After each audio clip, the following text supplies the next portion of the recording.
At 5:30 by Zoom. We have Councilman Ince, Present. Councilman McEwen, Present. Councilwoman Meekum, Present. Councilwoman Ivy, Present. and Councilwoman Fillmore. We have all five present. Let me start by reading the disclaimer.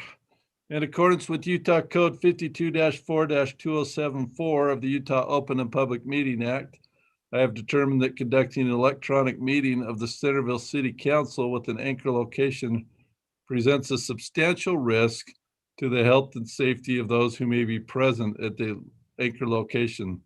This determination is based on the facts and circumstances surrounding the COVID-19 pandemic. Considering the continued number of COVID-19 case counts in Utah, meeting in an anchor location presents substantial risk to the health and safety of those in attendance because physical distancing measures may be difficult to maintain at City Hall. Well, we have three things we want to discuss tonight on this work session. We want to have a fiscal year 2022 budget discussion. We want to have a truth and taxation property tax increase discussion. And we want to have a cemetery funding and ballot initiative discussion. On the first agenda, the fiscal year 2022 budget discussion, we have Jacob Smith here to give us some background in addition to the materials that you've already received. So Jake, welcome. Thank you. Right. Take it away. I'm going to go ahead and share my screen, Janet, if that's okay with you. So, Yeah, go ahead. Okay. Let me know if you guys can all see that. Do you see that? All right. No, not yet. Yeah. There it is. Okay, good.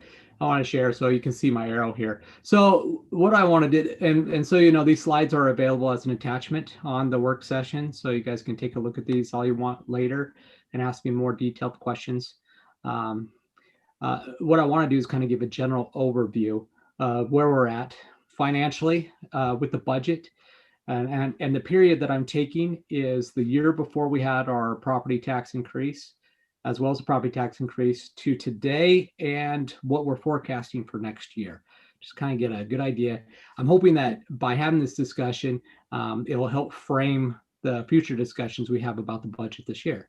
So with that, I'll go ahead and get started. What you see in front of you here right now are the taxes. Now, this is the big portion of the general fund.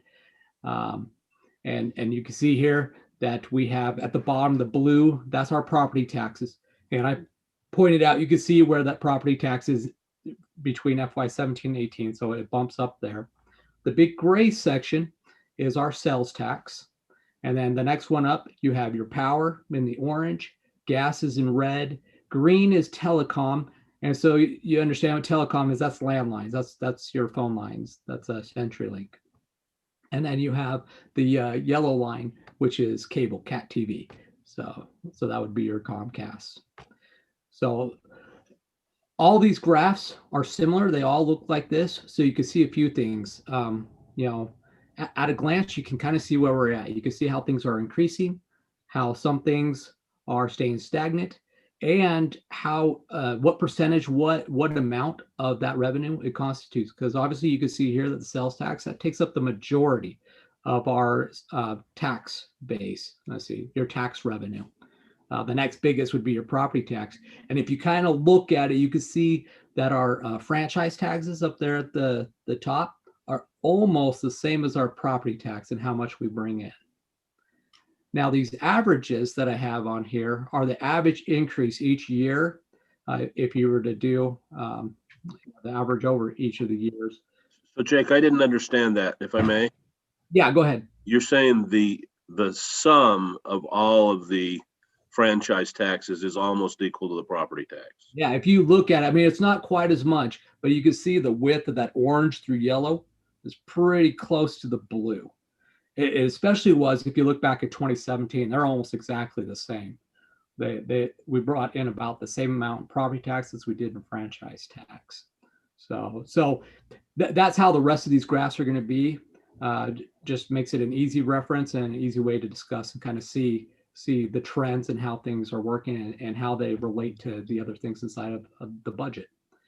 Now, I do have these averages on every single one of these. These averages are the average increase per year if you're to go over all from 17 to 22 for each of these sources. So here in the revenue, if you look at the bottom, the total increase has been about 4% every year. And your property tax, 10.6, and that's because we did have that increase in 2018. If you were to take out that, if you're to go from 2018 to 2022, this is just FYI, the average increase per year in revenue is actually 2%. Sales tax, it's been healthy. We've been at a 4% increase on average every single year since 2017. But you can see the franchise taxes are hurting. They're going down. Obviously, people have less landlines. The power is going down. We have seen a lot of licenses for solar panels, and also people are using more efficient LED lights, so that contributes to that. And then cable's right about stable, and so is gas. Gas is about the same. We've had our cold years, we've had our warm years, but it averages out to be about the same every single year. So that's our revenue. Now let me show you this next slide here. So this is the general fund by department. Kind of show you the spending. And this is all categories within. This is personnel, operating, and capital for each of these departments. And you can see general government, to explain that one, that is basically all services except the ones that you see: police, fire, public works. So that would be community development, that's finance, administration, Whitaker, youth council, elections, attorney. It's all of those services. Election and mayor, or city council and mayor, those are all lumped inside of the general government. Police is the police, as well as DARE, crossing guards, animal control, and our liquor law funds and the K9. Then fire is just our assessment. That's what that is. And public works, that is public works administration, streets, GIS, engineering. And then we have parks. That's all. It's everything except for the cemetery, because cemetery is run by its own fund, the Cemetery Perpetual Care Fund. But included in this is the maintenance. That's really not true. Included in this is the maintenance of the cemetery. Okay. Okay. So buildings is all the buildings that the city owns, the city-owned buildings. And then the transfers are the big chunk of that. And you see that between FY17 and FY18 is the transfer from the general fund to the transportation fund for that property tax increase, the about 415,000 a year. And you see that's steady. That goes steady all the way across. The other things included in that transfers are to the Utopia OPEX. And you see there's a little bit of a decline because we're starting to get some of that money back in FY21. You see that there. It's also transfers to the recreation fund, to the Whitaker back at the time. It includes those, as well as that personal contingency that we had to pay for retirements for those payouts.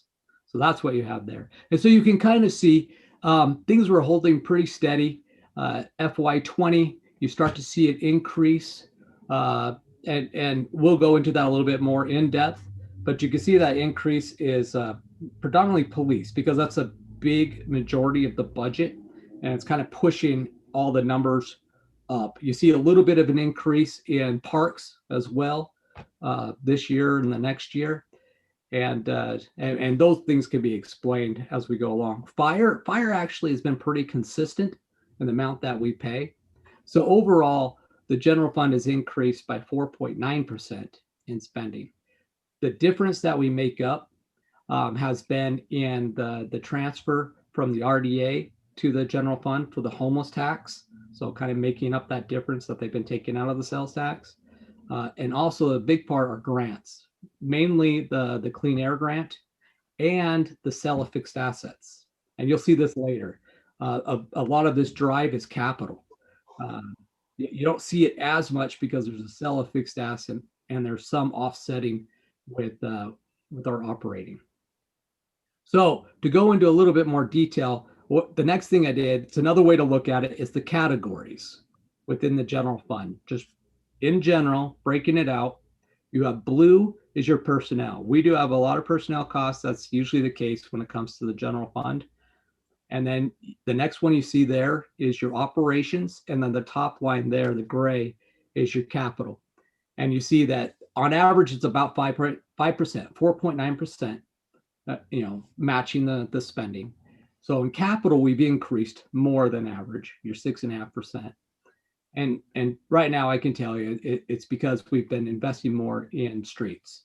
We've purchased the dump trucks and the bobtails, and that's been a significant investment by the city for the last few years. And that's why we have that capital increase. Operations is holding right about with inflation, but I'll show you later. I mean, it's not apples to apples. There are some departments that their operating costs are going up more. Others, it looks like they're coming down at the expense of capital. And then personnel is right there about where the increases have been in expenditures at about 5.4%. So now I'll go into the detail each of these categories a little bit more, because I'm sure you guys have questions just like I did going through my head. Why? What's going on here? So I'll show that here on the next slide. Personnel, we'll start with that one because that's the big chunk, the blue one there. So this is by department. So you can see the bottom blue, orange is police. Obviously, that one is personnel intensive. It's mostly police officers. And you can see that one there. And then you have your gray with public works. Parks is holding, I mean, if you look at them, the other departments are holding pretty steady. There's been a little bit of an increase. And to explain that one a little bit, that's more investment that's been put into the police department in the orange, starting in FY20. Mostly it's wages, but there's also adding some personnel. One of the things that you don't see here is we've actually moved the IT person out of police and into the blue, and that's where you kind of see general government goes up a little bit. It's that switch of that personnel. So you see that the other increases, of course, are things like the medical insurance. We had a big bump last year, so that's reflected in here. And also the investment in the compensation study. You can see that happening in FY20. That's about where it begins. So you get a little bit of you get quite a bump from 20 to 21. Now let's go into the operating expenditures, holding pretty steady. We've had some larger increases. Fire is 100% operating, so that's where you're going to see those increases. In police, you've seen a little bit more. And to explain a little bit here, the capital and operating are related because of the maintenance of vehicles. So we haven't been investing probably as much as we need to in replacing the vehicles, so they're aging. So we have an aging fleet, and because of that, our repair costs have been going up significantly. And you see that here in police, and you see that a little bit in the public works there as well, but that's actually decreasing. You can see the width of it is decreasing a little bit as you go into public works, because we have been investing in purchasing the new dump trucks and bobtails. So it is having an impact. And Now, so that was the question I had was, we have some equipment needs, right, that we've been starting to tackle, but still delaying. And so are you saying that the equipment needs would be reflected in the previous slide? Is that correct? And then we see the maintenance of vehicles in this slide? So I'll show you the next one. The next one will show you the equipment. Oh, okay. It's not as smooth, not as good looking, because we kind of go the way that we've been operating. I'll show you here in the city. We've got a chunk of, we invest in this department, then this department, then this one. Police, you see that's mainly vehicles there, because they tried to rotate the vehicles out, 3 or 4 of them a year.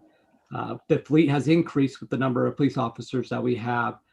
And so you see that's pretty steady.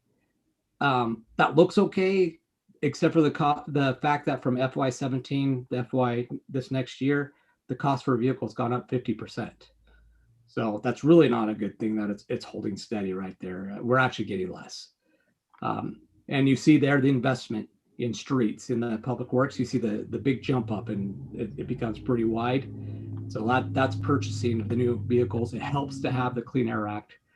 That offsets that a little bit.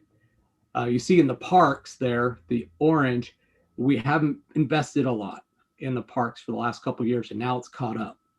And so you see this year and the next year, we're investing more. It's more out of necessity because it is aging. This is the lawnmower. This is backhoe trade out, and this is their vehicles. There is going to be some cost sharing, and we'll talk about that more in the future with the budget between the public works and the parks, and that's why you kind of see an even number there. And then you see the general government. That's mostly the buildings. Well, actually, is that right? No, the buildings is the top line. Sorry, the bottom is the general government. That's mostly IT. And you see some increases there because we've invested more in the network and replacing computers in the past 4 years.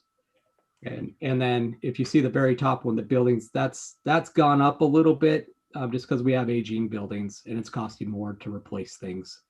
But you can see the line it's manageable. So those kind of in a nutshell and at a quick glance shows you can look at the tables down below to kind of see the trends of the numbers between each of those. And so I wanted to make a few points. And if you want to ask me questions, I can talk about any of these points on here. I can tell you what's happened in most cases with them. We talked about the personnel with the operating. Let me go back to the operating. Okay, so in this operating, when it comes to the general government, that also includes the transfers. So you do have the transfer from the general fund to the transportation fund, 450,000. And let's see, what else do I have on here? Oh, we've had some significant increases in the last year or two, and that is with our irrigation water. And you see that reflected a little bit there in the parks. You can see it expanding a little bit there. You can also see in their percentage increases in the cost, 5.7%, the average increases compared to the average of 3.5%. General government is because we moved IT out of police into the general government. So we've seen some increased costs there. We've also added the Whitaker into the general government category. So there's a bit of increases there. Public works. That one is a concern because it is at 0.5%. So the assumption made here is there's been capital equipment purchased at the expense of their operating. So really that 0.5% isn't healthy considering inflation and considering at the beginning of 17 to about FY 19-20, the cost for construction materials increased significantly, much higher than the CPI rate. The construction CPI is in the double digits. So there is some concern there. There probably needs to be more investment in public works. Let's see. Yeah, and I talked about the police department, and you can see they're operating. It's gone up a little bit, mainly because of repairing the vehicles. That's been the big cost, and also ammunition. Ammunition costs about double what it used to, and we have a few more officers, so they have to get more ammunition, and also operating costs. When you have a couple more officers, obviously it all trickles down. The training, ammunition, uniforms, you name it, insurance. So that all has an impact. So that's pretty much it for the overview of where we're at, where we're going with the budget. I do have some concerns where our revenue is only increasing on average 2%, 4%, depending on how you look at it, and where the costs have increased about 4.9%, predominantly in capital.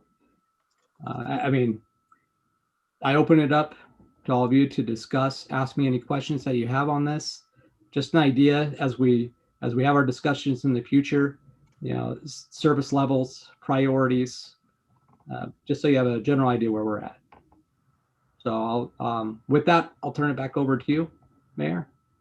Well, Jake, I have a couple of questions, and maybe I'm just slow at seeing this. Yeah, sure. Your second and third chart, general fund expenditures by department. fiscal year 17 to fiscal year 22, and general fund expenditure by category, fiscal year 17 to fiscal year 22. Shouldn't the total on those be the same? So you're looking at this one. Expenditures by department were at about 8.3 million, and expenditures by category were at 7.4 million. Where, oh, okay. So you're looking at, which one are you looking at? I'm sorry. I'm looking at those two that you're on, the Okay, so this is last year. okay, so you're looking at the general fund expenditures. Yeah, see that last year, isn't that about 8.3 billion you're saying? Million, Mayor, not billion. You're talking right here or the projected FY22? Yeah, right at the very end, the last column. Right. Okay. So FY22 projected. That's what you're looking at there. And then you're looking at this one. Yeah. Well, you're right. You know what? I think what's actually missing out of this is my guess would be the transfers. 6, 7. Yeah, I think the transfers are missing out of that operating line. That would be my guess. Okay, and then the tax revenues fiscal year 18 to fiscal year 22, those show in the fiscal year 22 projection 7.2 million, but we show general fund expenditures projection of 8.3 million. Is the difference made up with transfers and other items, or what's our difference? There's quite a few. I mean, there's the fees that we charge for services. So those are a 1-to-1 usually within the budget itself, as well as some of the grants that we anticipate receiving and the sale of fixed assets. We also do receive some grant money that helps with some of the police expenditures, like our liquor law. We receive a little bit for the resource officer, for the DARE officer. There's some little things that trickle in there, so they make up the difference. But they change so much from year to year. It's kind of, and because they match up. Like for example, your building inspection is going to match up, and your subdivision is going to match up with the revenue and the expenditure.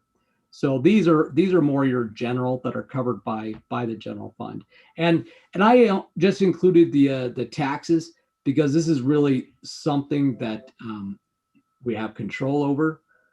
Well, okay, I'll get you. Tax you do, but the sales tax, it's a good idea to see where it's going, and to see how much of our budget that sales tax takes up when it comes to revenue. Right. We're just gonna, if you put all those others in, it would balance out, is what you're telling me. I'll let other council members ask their questions. I had a couple more, but they'll probably cover it. The other I'll ask them. thing that covers some of this is the admin fees that we charge to enterprise funds. So some of that comes back here as well to help. It balances the budget out. So there are some charges there. RDA, for example, and then we do have some that we charge the water. Now, let me explain. I don't have the slides on it because I need to go more in depth, and we're working on it right now with the water fund.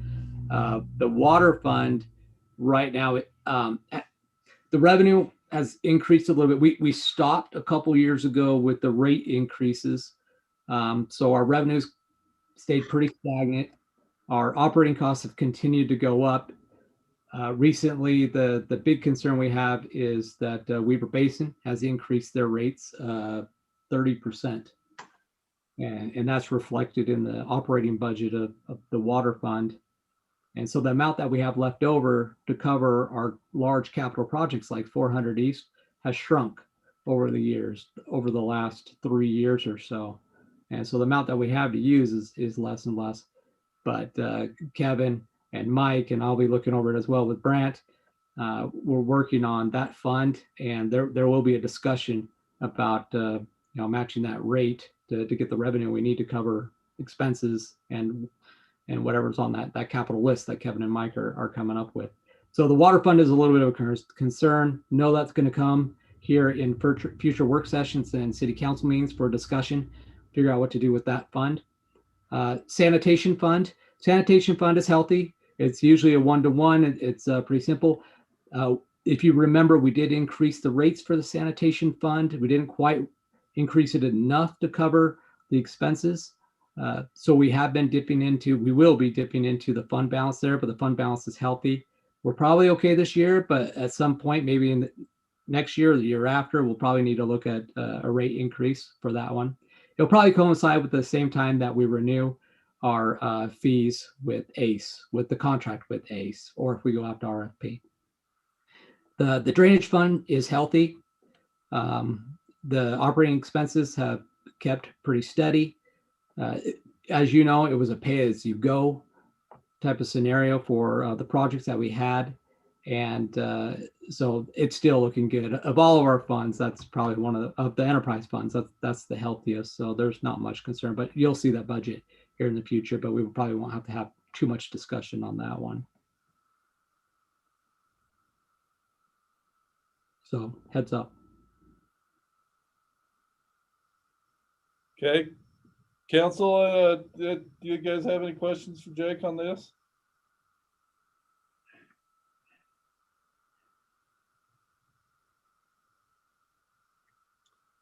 I just want to say that having it laid out like that's really helpful, especially just seeing the increases in the costs that we've experienced.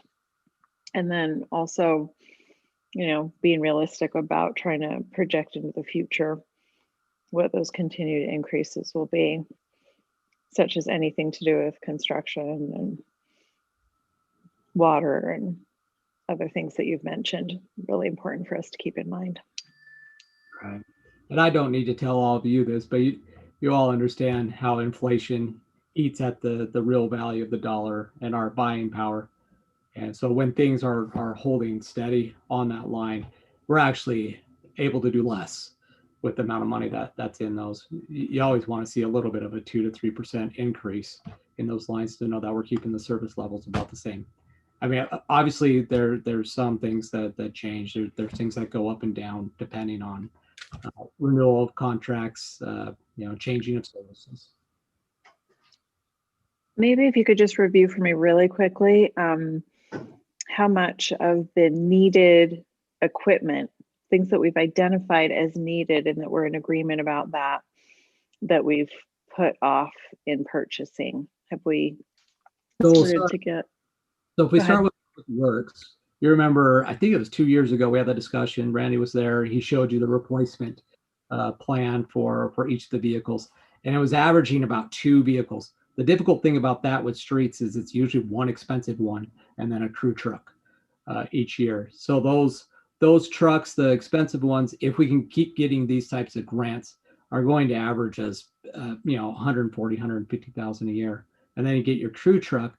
And what they're trying to do is with the crew trucks, they're trying to get some larger ones so we can use them for more things and start to share them with parks. Mike's got some great ideas. He'll be discussing them a little bit more here in his 3 to 5 year plan. But those are expensive too. So we're talking at least $200,000 a year for public works to continue the replacement. Now, police, they've been put off at the expense of that one. So they've only been replacing about 3 vehicles a year. And it's starting to have an impact. The vehicles are getting 4 to 5 years old. And they're using them all the time. They're in them. They're running the engines. It's the number of hours that are running on them. We're having issues with transmissions, the rack and pinion, cooling systems when they're getting to that 4 to 5 year, and the repair costs are significant. So we really need to get that back up to the point where we're replacing them every 3 to 4 years.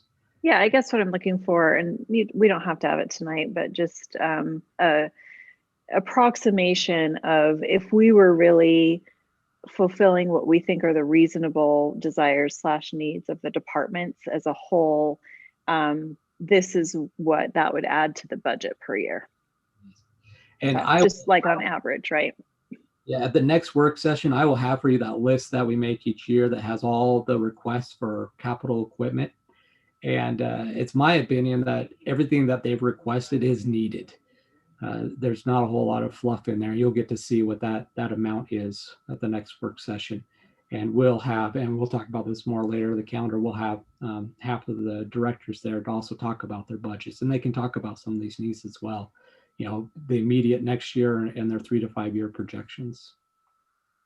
Can we also, on that, Jake, have you show when an item was first put on the list and how long it's been there? Yeah, I can do that. Yeah. Yeah, because there are quite a few that we've deferred year after year after year. Right. Yeah. I know that. Yeah, I can do that. Yeah, kind of similar to how I do the budget here. I can put the request from the prior years. Okay. Oh, let me write that down. It's a great idea.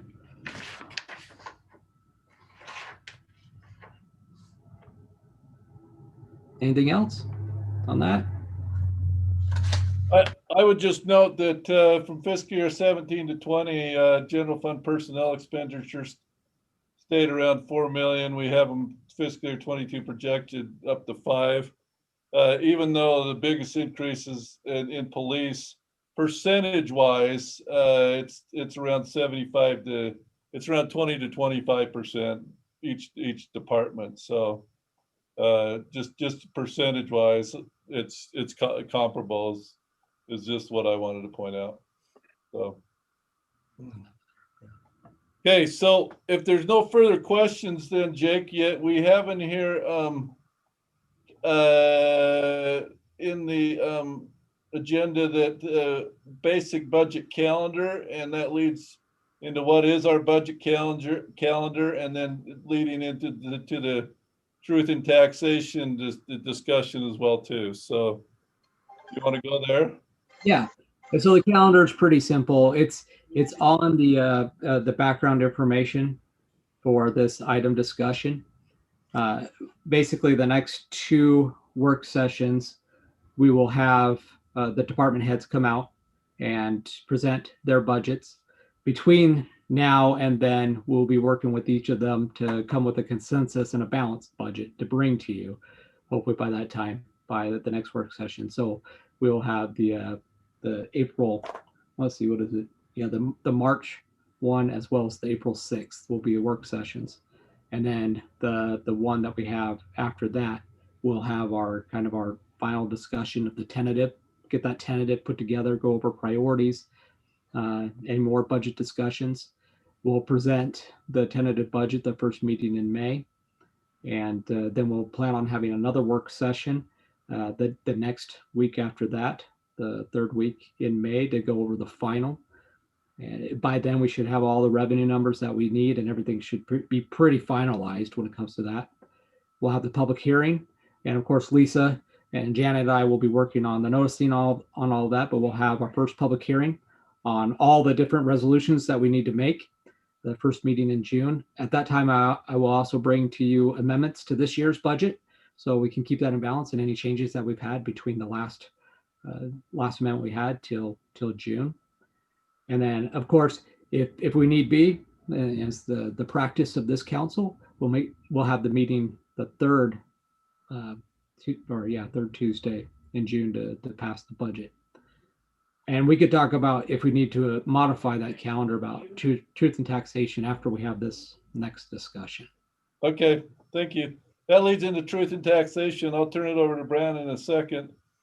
Back in May 5th, 2020, on our city council minutes, we talked about wanting to have the need of having a truth and taxation discussion each year. So that's in the minutes there. And then also there's a inflation report. But Brant, do you want to talk about that, or is Jake going to talk about their truth and taxation? Well, let me start off. I'd like to, thank you, Mayor, Council. I'd like to just put a graphic up for you, just kind of again another at a glance to see where it's at, and then open up to all of you and Brant to discuss how you want to move forward, how you feel about this. So I'll go ahead and share this screen with you. Okay, you guys can see that? Not yet. Zoom in a little bit more, Jake, if you would. Yeah.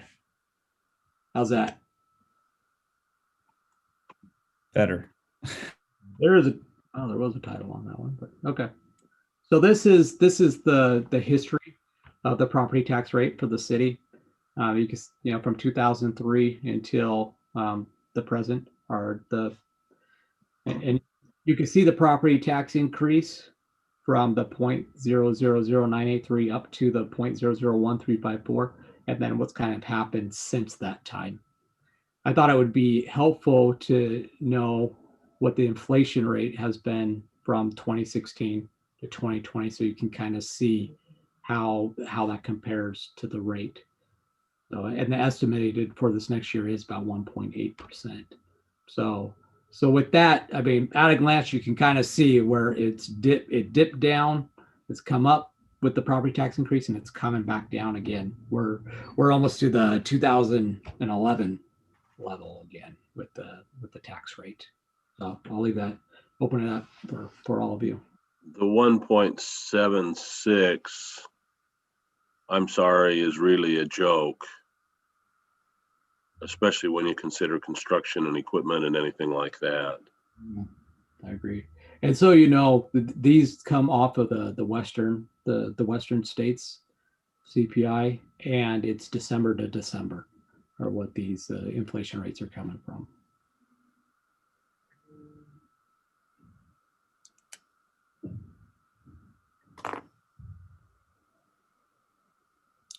Thanks, Jacob. I'll start off, Mayor, as well, and just continue on with this conversation with truth and taxation, which will lead into our final item for the work session and what to do with the cemetery.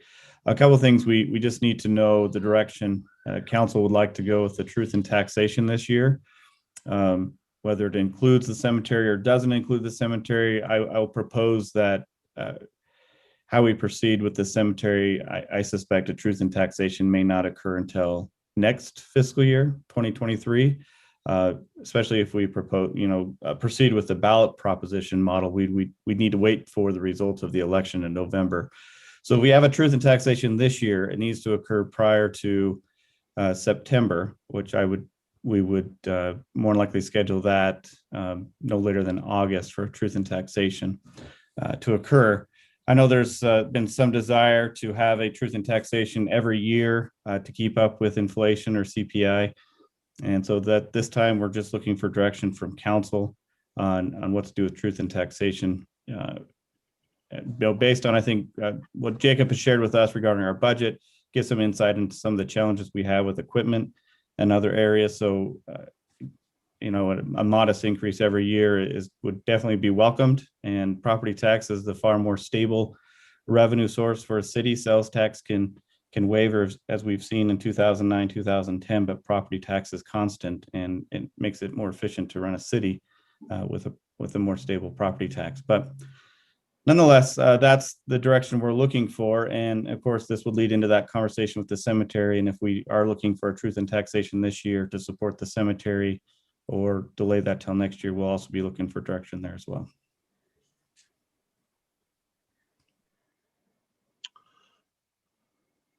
I unfortunately think that I don't think we're in a position to do cemetery yet, but I think for other operating expenses, we need to do something. We talked about it after the increase in 17, decided we'd wait a year, and then we got hit with things last year. I think we have little choice at this point. Bill, what do you mean that we're not in a position to do cemetery? I'm trying to get I think we need to do I'd like us to see us do the ballot proposition to see what the cemetery support is. Okay, gotcha. I was conflating two different events. Thanks. Okay. Yeah, thanks for the clarification. Me too. Okay, Councilman Ince is weighed in. Others, what thoughts? Well, I'm in agreement with Bill that we really need the voter response on a ballot proposition to let us know what the truth and taxation hearing is going to generate in terms of what we need on a potential bond issue. So I'm prepared to not hold the truth and taxation this year and see what the ballot proposition nets. Is that legal for us to do? What's that, George? My concern was I wasn't sure if we could hold a ballot proposition without actually having a tax rate pre-established. I'm not sure on the order of operations there. Lisa, you chime in. I'm happy to chime in because I think I have said in some of the previous meetings that if you're going to do the ballot proposition, you also have to do the property tax increase. So I should probably respond to that. But the more we've looked into this, I mean, my comment was based on the statute of what has to go into the ballot proposition, where you have to notify your property owner, your residents, that their property taxes are going to go up based on this bond, and for how many years the property rate will go up. But as Jake and Brant and I have been looking at sort of scheduling this, I think it's really that you have, this year you'd have a truth and taxation hearing, and that would be adopted in August. But you don't even know until November if you're going out for a bond. And then in November you find out, but then you still have to go out to bond. And so that's going to take all of 20, or at least spring 2022. So anyway, just looking at this, I think that thought came from me, but now I'm realizing that I don't think this property tax increase is going to the cemetery. It will be, we have to have those numbers for the ballot proposition. We have to know how it's going to impact people's property tax rate on their homes, and to give them that information when they vote on the bond. But it's not, from what I found today, I don't think it's the property tax increase that you're talking about for this year. It's probably going to be one next year. And Jake and Brant can weigh in on that if they'd like. But we can also look into that and confirm. But I think that makes a lot more sense, because again, we're not going to go out to bond until 2022. So, but I agree with that. And I think that's actually fortunate for us, because if they were tied together this year, then we're really asking the question about the cemetery more than just keeping up with inflation, meeting the city's needs. So as I've said repetitively, I think it's better to do a standard practice of a truth in taxation, educate every single year the citizens on this idea that the property taxes do not keep up with inflation and our costs keep going up, and do smaller property tax increases. So I feel fortunate that what Lisa said is true, because I would say do it this year to whatever extent, whether it's a very small increase, whatever gets decided, but just to have that process be more accepted, and then have that space from that and the cemetery issue, which will be a separate question.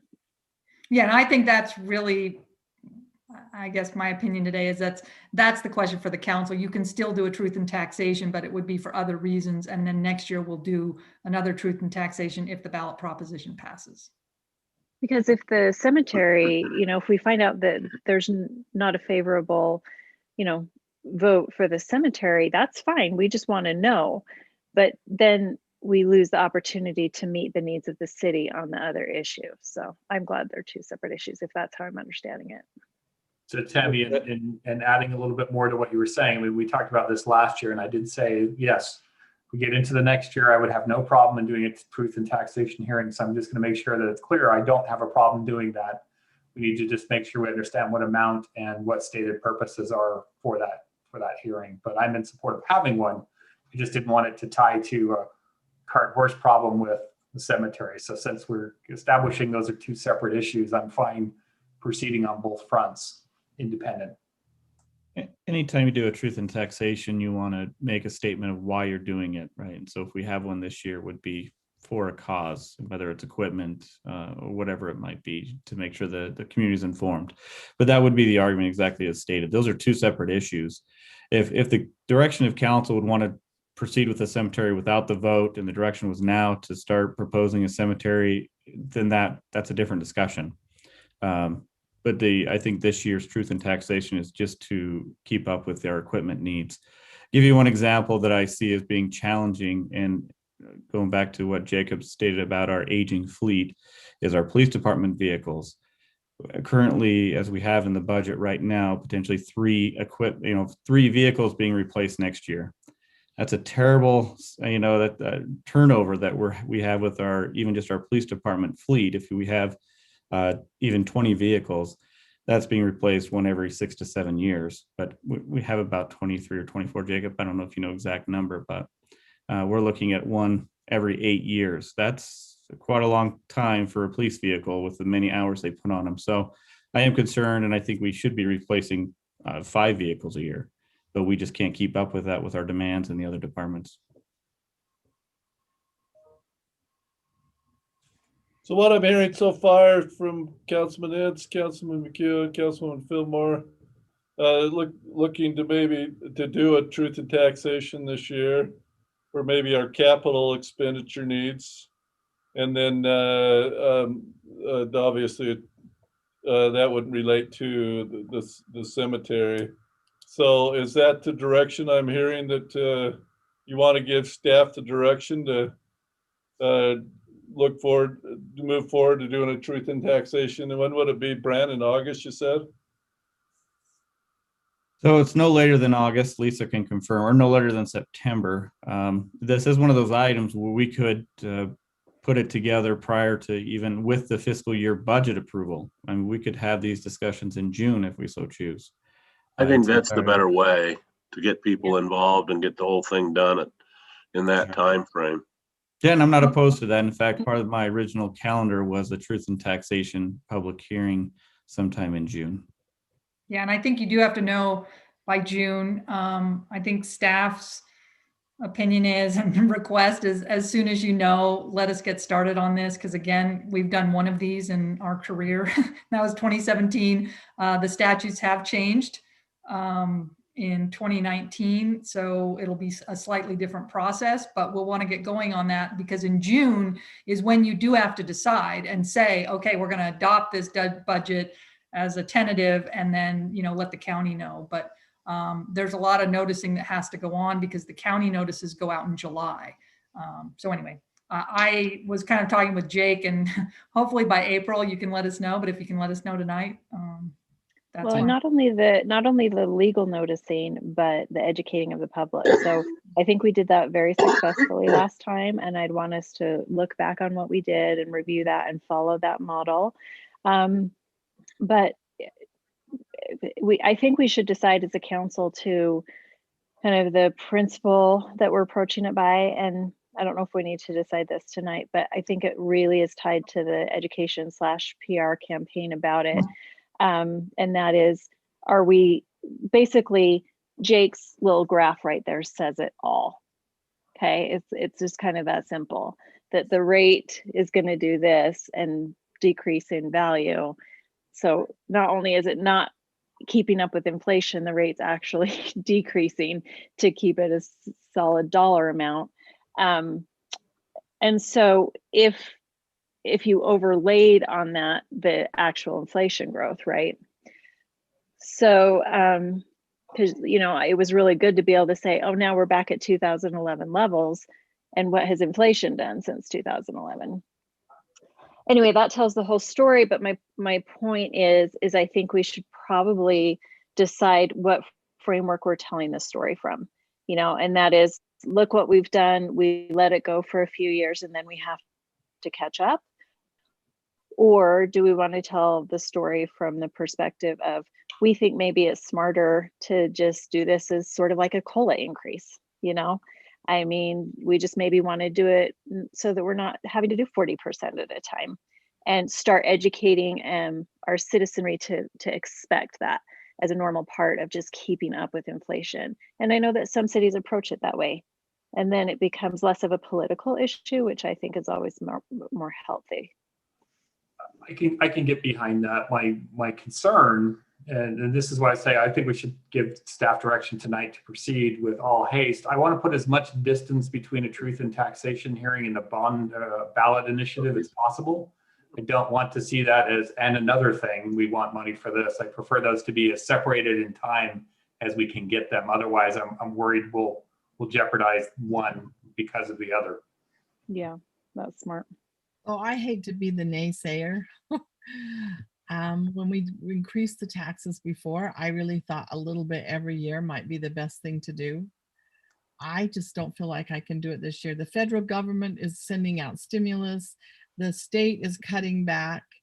I mean, we have a lot of people in our community that are really, really hurting. And then we got, how much grant did we get from our COVID money? That's 1.5 million, which we were able to put approximately 1 million into a reserve account for the So future. I feel like we got, with our property tax increase of 40%, we only got 300,000.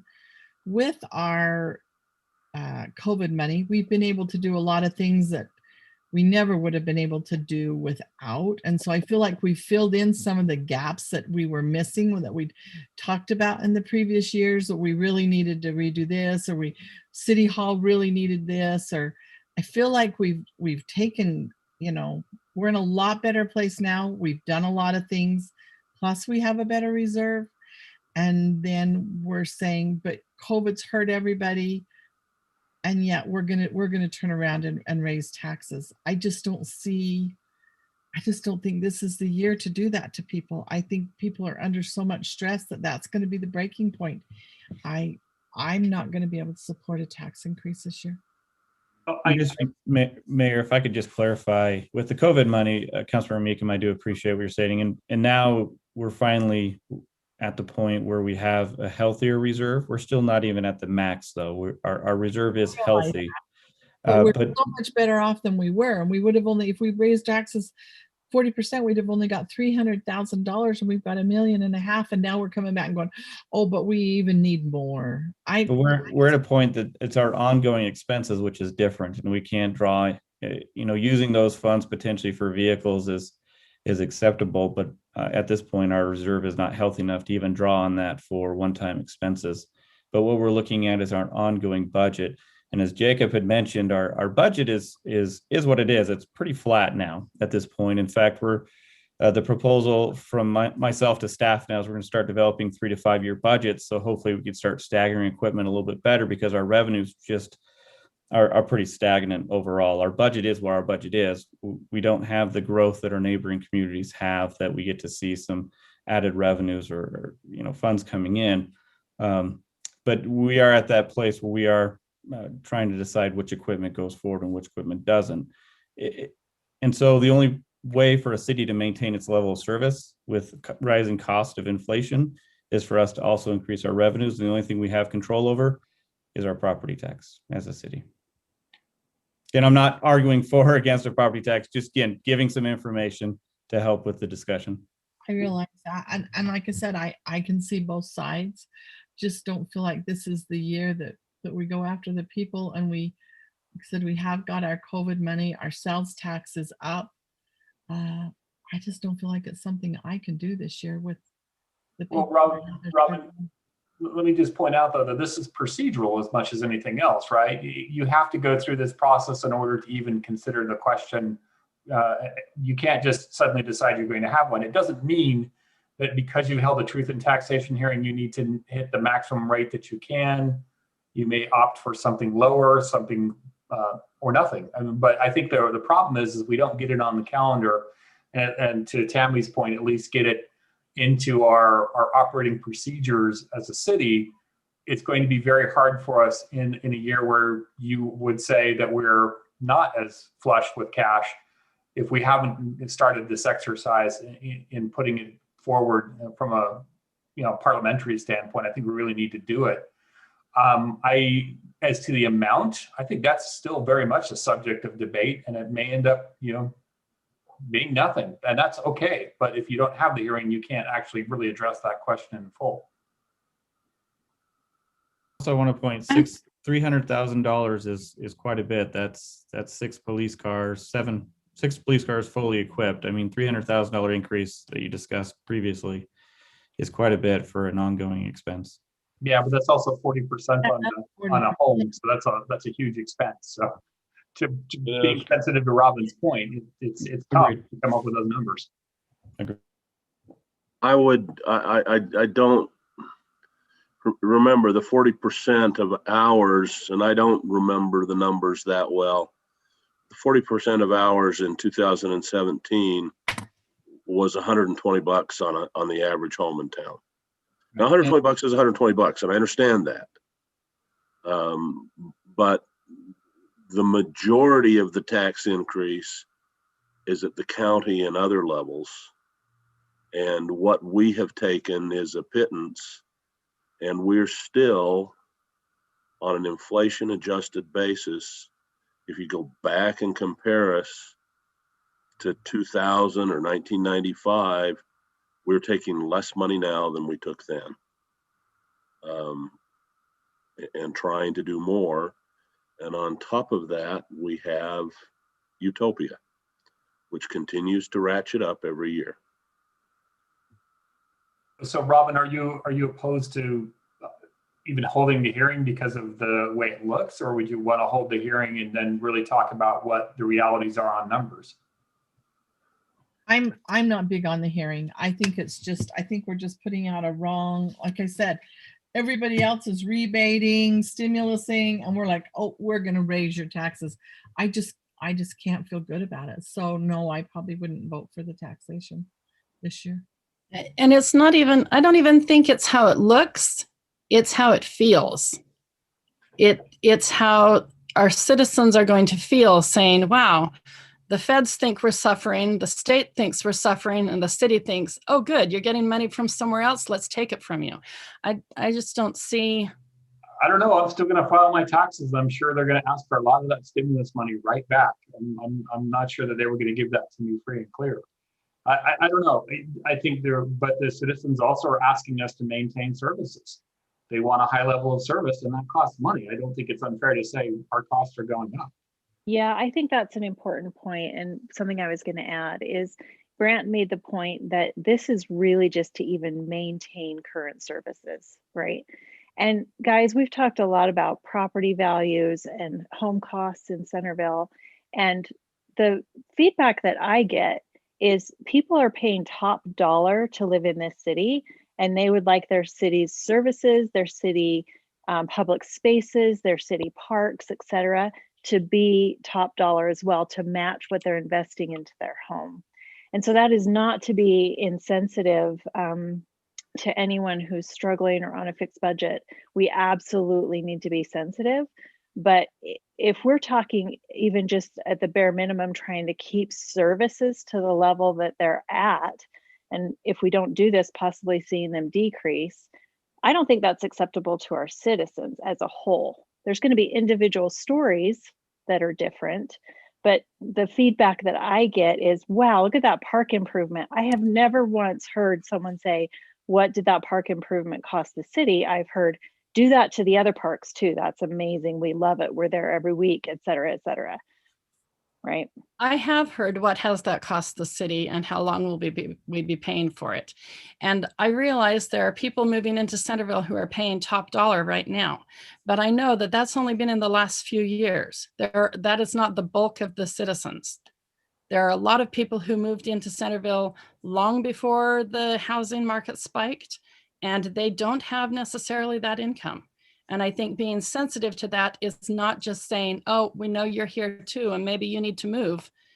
No, of course we need to be sensitive to it all. I'm just bringing in the other side of the argument. I know that we all hear different voices.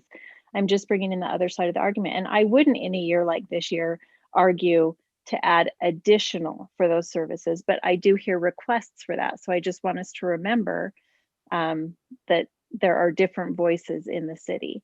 And my point was, though, is that if I'm hearing quite a lot of that, hey, we love our city, we'd like to see even an increase, I'd hate to say, we know we have a great city, but it's not really worth investing in. We're going to let things continue to dilapidate and decrease.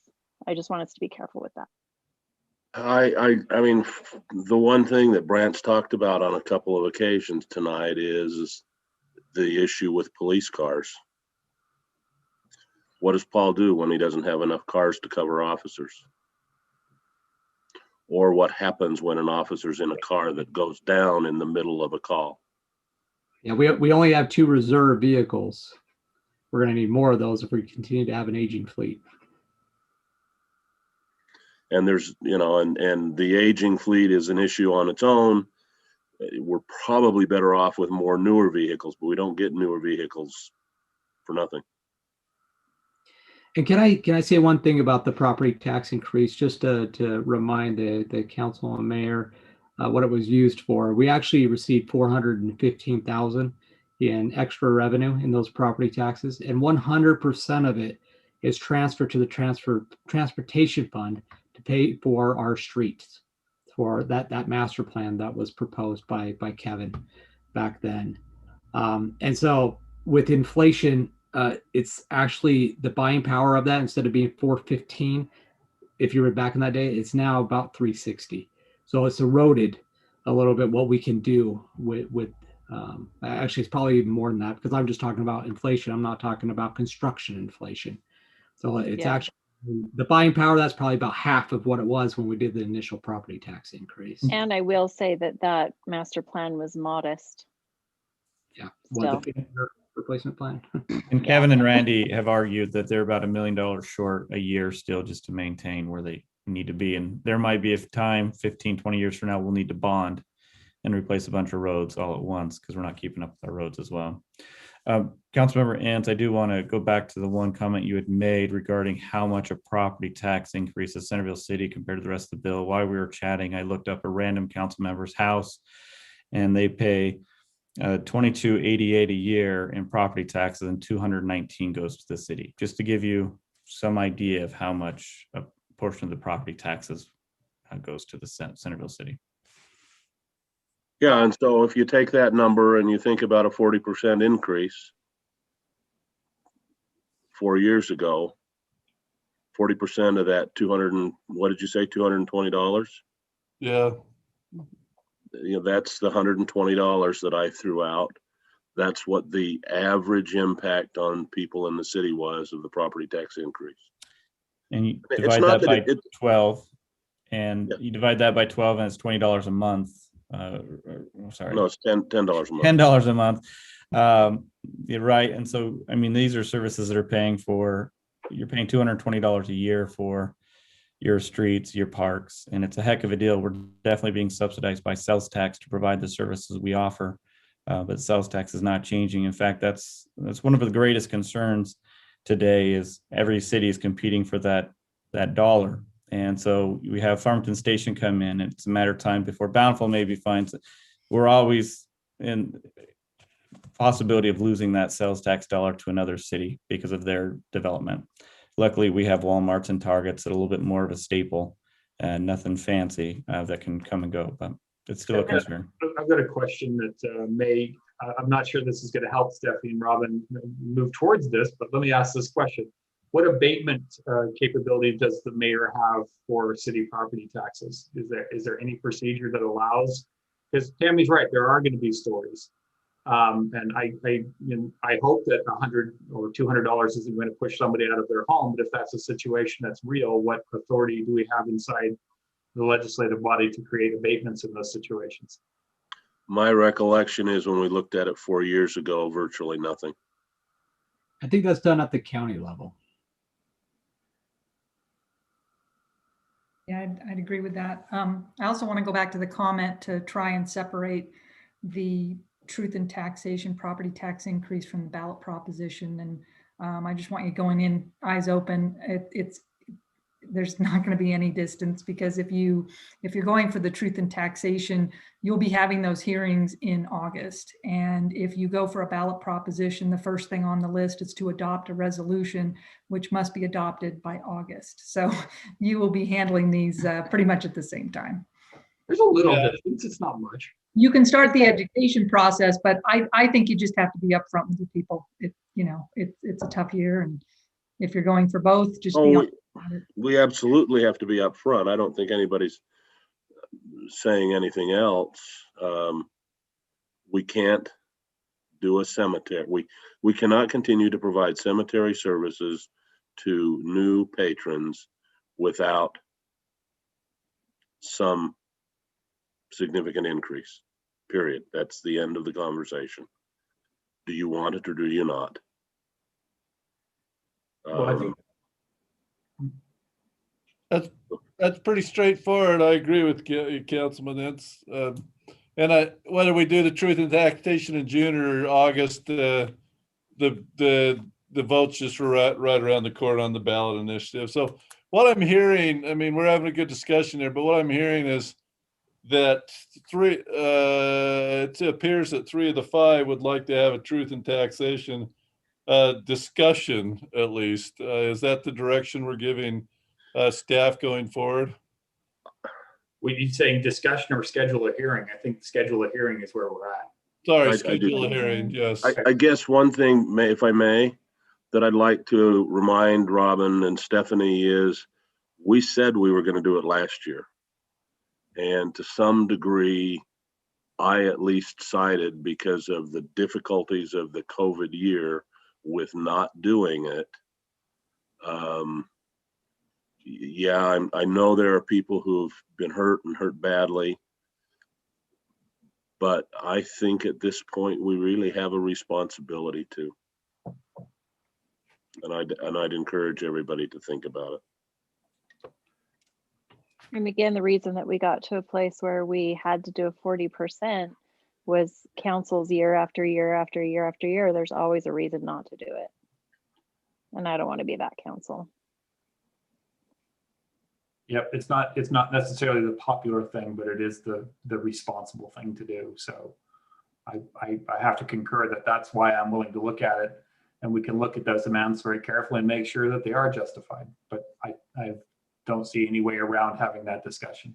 Plus, I also said last year I would look at it this year, so I obligated myself last year.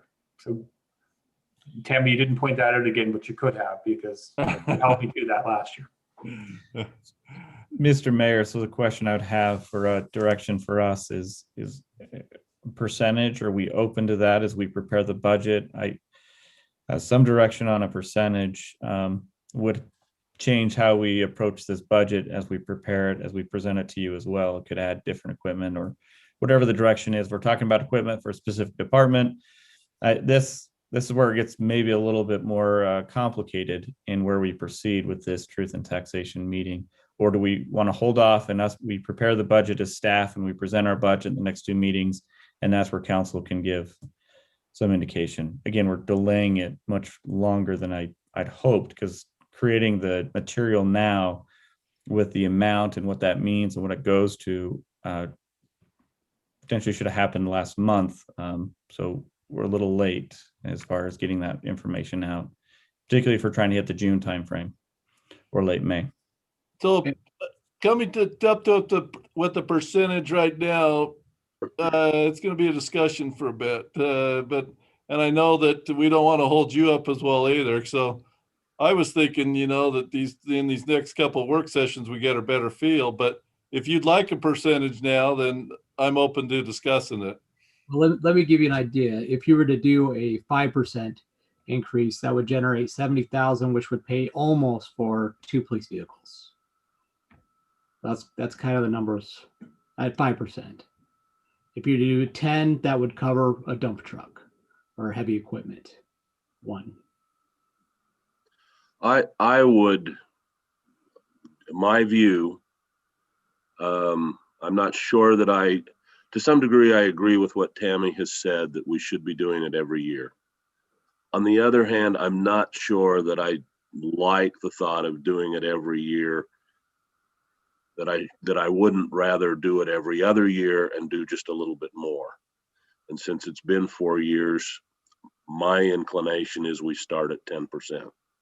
At a minimum, because I agree about the vehicle need being a tangible thing to communicate. But I also don't ever want us to forget about roads, and that we've lost our ability to even fulfill the master plan that we did that other raise for, and that master plan was too modest, right? Right. So. And I will share from a staff perspective, if you do tie, such as this $415,000, we tied it to transportation, it can get complicated. If each property tax increase every year is tied to a very specific need, it really hamstrings us in the ability to move that money effectively to where the needs are. And so if we do say this 3% or this 10% is for police vehicles, and every year we put that money aside, it just gets really complicated as we prepare the budget and we move forward. So again, as you do a large one with 40%, that makes sense. But if you do one year after year, it really is just general government operations, and we identify the needs, and that's discussed thoroughly through our budget discussions and identified. So just keep that in mind as we proceed. If we do it on a 10% basis, are you telling me that it's impossible to say this is a 10% general increase because of cost experiences we've increased, and the 2 or 3 most significant short-term issues are police cars and road? What you just stated there is perfect, right? I mean, you're definitely not tying it down. What you stated, it's just sometimes elected officials fall into this. We need to have a reason when we have conversations with the residents, the community, and they tie it to very specific needs. So if you have 415,000 goes to transportation, 70 goes to police, and it gets really complicated from a finance standpoint. But the way you say it right there, Councilmember Entz, is exactly the way I think it should be approached, as we have significant needs, and these are some of them. Well, I did not Another- realize that we had done that when we did the 415. I thought that we did. This is the most critical need right now, but it's 415 to go into our general revenues. And how many years ago has that been now? 4. It's for Four. 2017. And then what's the average inflation rate been? Well, the problem is when you deal with inflation rate, Tammy, is that the government publishes inflation rates, and honestly speaking, they're a joke. They're a joke, yeah. But so Because they don't cover food, they don't cover construction costs, they don't cover the things that are killing us. Yeah, so there's 2 additional points that I would like to make. And I'm someone on a fixed income, Stephanie and Robin. So, I mean, I understand, I do, the impact. I live the impact. But there's 2 things I want to point out. One is, and I don't have my heart set on this, but a really reasonable way that we can make the argument is to just say it's been 4 years. And if you times a reasonable inflation rate, a standard COLA rate is assumed it's going to be 3%, right? So by 4, because we really, to be responsible keepers of your city, we really should be keeping up with inflation to be able to keep the service level the same. And so then if we do something like that, that puts us in at a minimum of that 10% range, which is what I was thinking was the minimum of a 10%. The other point that I want to make tonight is just to remember that we do have people on fixed incomes. We do have a lot of people who've lived here forever and did not pay top dollar for their homes. But anyone who owns a home here in Centerville, who has owned for a long time, is now very much has experienced an increase in wealth, right? There's a difference between income and wealth, and they have experienced an increase in wealth. That's all. Go ahead. So 10% was what was thrown out there, Brent. Does that give you the feel at council? Any other ideas? It looked like Stephanie wanted to say something. I was going to say wealth does not equal liquid assets. And saying, oh, your house is worth more doesn't make it easier if they can't afford it already. It just says leave our city because we're going to spend more than you can afford to pay us.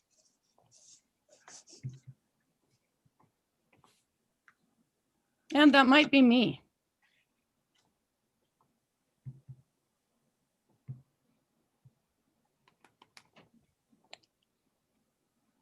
That's what's been thrown out. A couple council members talked about it, 10%. I guess we'll have our budget work sessions, maybe to give us a better feel. I don't know how else to approach it.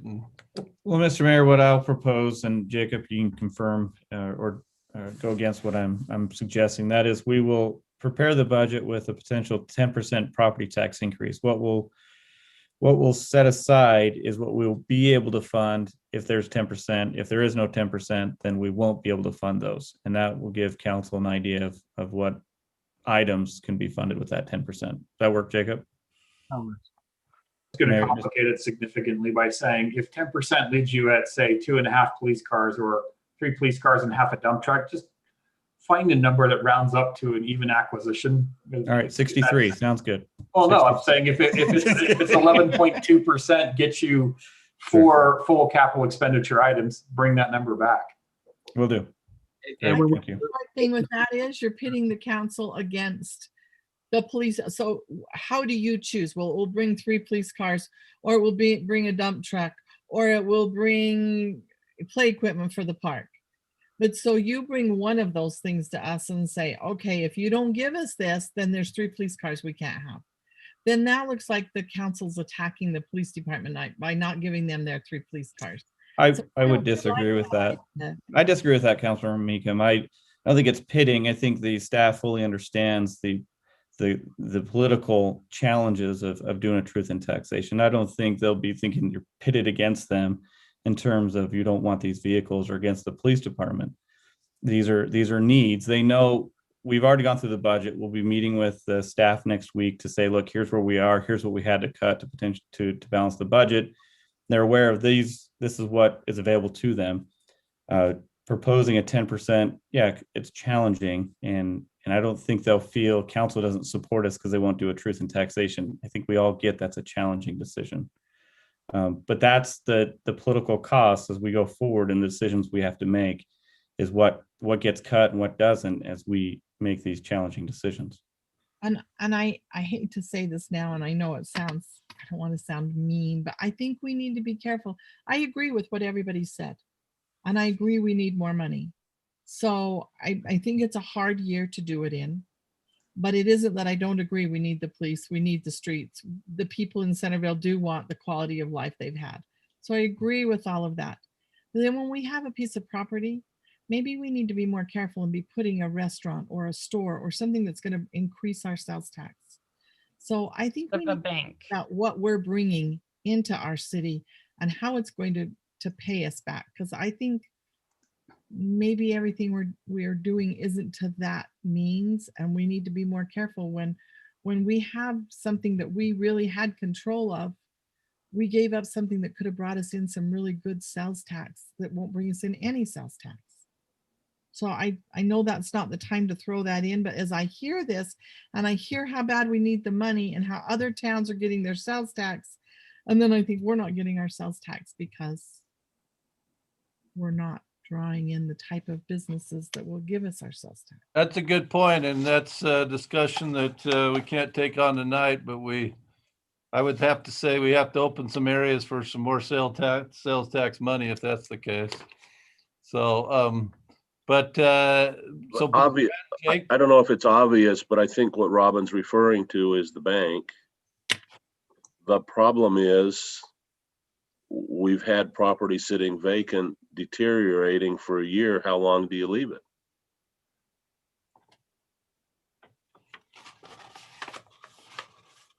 Well, that's one property, and yes, we could have done that, but we didn't, and so we have a bank coming in there now. So We just need to learn. We just need to be careful and know that we do need money and we do need sales tax. Yeah, we do. all right, Brad, Jake, you got so you got the direction of where you need to go with that. Lisa, do you need to say anything more on the cemetery funding and ballot initiative? You brought it up a bit. 9 minutes. We would like the council to also make the decision, or at least discuss whether or not they'd like to do the ballot proposition for going out to bond for the cemetery. In your packet is a summary of a very brief disclaimer summary of the process, but basically you have to adopt a resolution and a ballot title in August. And again, this is something, if that's the direction you want to go, staff will need as much time as possible to get up to speed with that and potentially decide whether we want to hire a financial firm to help us with that process. I think as staff had mentioned, we don't really have a recommendation for you. I think this is a political decision for the council to decide whether they'd like to take this matter to the voters and the residents. But again, it would be a ballot proposition for bonding for a cemetery. And I also think, I guess I want to say, if you're going to do this, please understand that there will be a budget impact. I think it is going to, take some time and staff time to come up with some modeling. You're going to have to know the numbers. You're going to have to know the tax consequences. so that you can send out that noticing. So just, I'm not saying don't do it, but please understand that it will take time and money. But the decision is up to you. So Lisa, in now the 5 to 6 minutes that we have, and if this was put off 2 weeks, does that put us behind the 8 ball too much? Unless council is, I mean, we have discussed it on 2 other occasions. We've And we've discussed had it a a chance lot. to think about it. So unless council's ready to go, and because we have discussed it on 2 other occasions, and we had 4 to 6 weeks or 8 weeks possibly to stew over it. It doesn't, I mean, 2 weeks is not going to change, but it's just up to the council if you're ready. It's up to you. I'd say go for it. I say go for it. I think we'll spend more time arguing about what to call the resolution than we will about the decision to do the, because I was thinking second Centerville Cemetery or new Centerville City Cemetery, all those have connotations that people will want to argue about for a resolution title. But is there anyone opposed to moving it forward for a ballot proposition? I'm not. I think we need to ask people, and they need to be in a position of being able to say, yes, I'd like to do it. I'm going to do everything we can to keep the cost down, but this isn't going to be free. Don't we wish past councils would have asked the citizens and gotten this question answered a long time ago when land costs were a lot less, right? Right. Yep. I agree. And I'm with Tammy still. I think a lot of the money can be recouped in the end. It might not be as expensive as we're going to make people think it is. But I do think it's a good idea to ask the people, because I don't talk to anybody that doesn't want it. But will they put their money where their mouth is the question, I guess. That's the point. That's the problem. That's the key issue. And once we find that out, you're right, Robin, it may be that we don't draw down the full bond and may have enough pre-sales to take care of stuff. Who knows? But we got to see if people are willing to back it. So Lisa, it sounds like pretty much set that we want to go ahead with the ballot initiative. With 4 minutes left over. Thanks, Mr. Mayor. So yeah, what we'll do as staff is start actually finalizing these numbers, get a better idea of what the cost will be, working with staff, as well as looking at the revenue side and seeing what the revenue side would be. Again, we don't need to nail down the costs or where it's going to be. Essentially, this would be, we'll look at an example, use that example, what it would cost to develop a cemetery, and some numbers, maybe using existing numbers on the sale of cemetery spaces. Again, I don't want to take this discussion in that direction, but it will give us a baseline as we propose or prepare this ballot proposition. The number should be a little more concrete. Okay. Thank you. I look for a motion to adjourn then. I moved. Second? Second. Great, all in favor? Aye. Aye. Let's look, I need a quick break. Let's look to assemble in about 5 to 8 minutes. Does that work? Okay. All right.